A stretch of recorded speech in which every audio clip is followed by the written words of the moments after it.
People think they're sinners because they sin. No. You're a sinner, that's why you sin. Change your mindset. Romans 5:12 says, one man, Adam, brought sin into the world. So sin, number one, is an inheritance. That's called the concept of original sin. Kung itinuturo ng Romans 5 verse 12 na ating minana ang kasalanan ni Adan, kaya tayo ay makasalanan, ang tanong dito ay saan ito mismong sinabi ni Pablo sa naturang talata? Dahil ang sabi diyan, through one man, sin entered the world. Sa wikang Grego ito ay iserkomai na ang ibig sabihin ay to enter, to come into. Iyan ang lexical meaning nito. May malaking pagkakaiba ang pumasok ang kasalanan sa sanlibutan at minana ng lahat ang personal na kasalanan ni Adan. Kaya base sa lexical meaning ng verb na ginamit ni Pablo, ang sinasabi ng teksto ay pumasok ang kasalanan sa sanlibutan. Kaya ang ideya na minana ng buong sangkatauhan ang mismong kasalanan ni Adan ay hindi galing sa lexical meaning ng salitang ito. Tandaan natin na iisa ang inspirasyon ng banal na kasulatan. Kaya ang pagbabasa sa Romans 5 ay dapat ding maipaliwanag kung paano ito umaayon sa prinsipyong ipinapayag ni Propetang Ezekiel at ni Apostol John tungkol sa personal accountability sa kasalanan. Sabi niya, ang anak ay hindi magdadala ng kasalanan ng ama. Kaya kung may magsasabing ang kasalanan ni Adan ay otomatikong ibinibilang sa bawat tao, kailangan niyang ipaliwanag kung paano ito umaayon sa prinsipyong ito ni Propetang Ezekiel. Pangalawa, si Apostol John, sabi niya, ang pagsalansang sa kautusan ay kasalanan. Napakalinaw ng definition kung bakit nagkasala ang tao. At ito ay dahil sa sinuway niya ang utos ng Diyos. Kaya kung ang kasalanan ay may kaugnayan sa paglabag sa kautusan, paano natin sasabihin ang isang tao ay nagkasala na bago pa man siya makagawa ng sarili niyang pagsuway?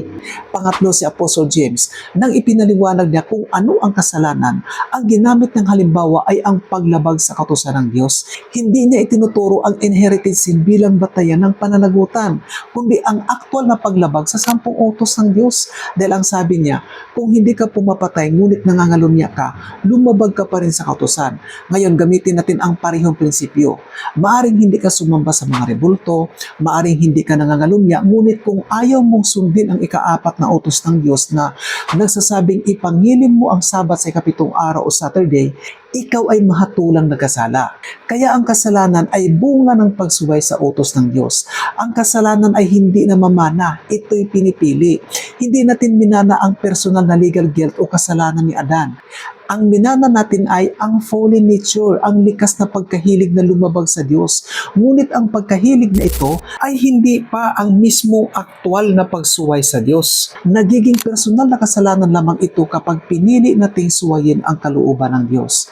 So ano ang layunin ni Pablo sa Romans 5? Ito ay upang ihambing ang dalawang kinakatawan ng sangkatauhan, si Adan at si Kristo. Kung papaano sa pamamagitan ni Adan ay pumasok ang kasalanan at kamatayan sa sanlibutan, gayon din naman sa pamamagitan ni Kristo ay dumating ang biyaya at pag-asa sa buhay na walang hanggan. So after carefully examining the context, the Greek text at ang testimonya ng ating mga witnesses, ay makikita natin ang 3 dahilan kung bakit nagkakasala ang tao. Dahil una, umiiral ang kautusan ng Diyos, kaya may pamantayan kung ano ang kasalanan. Pangalawa, may kalayaan tayong pagpapasya.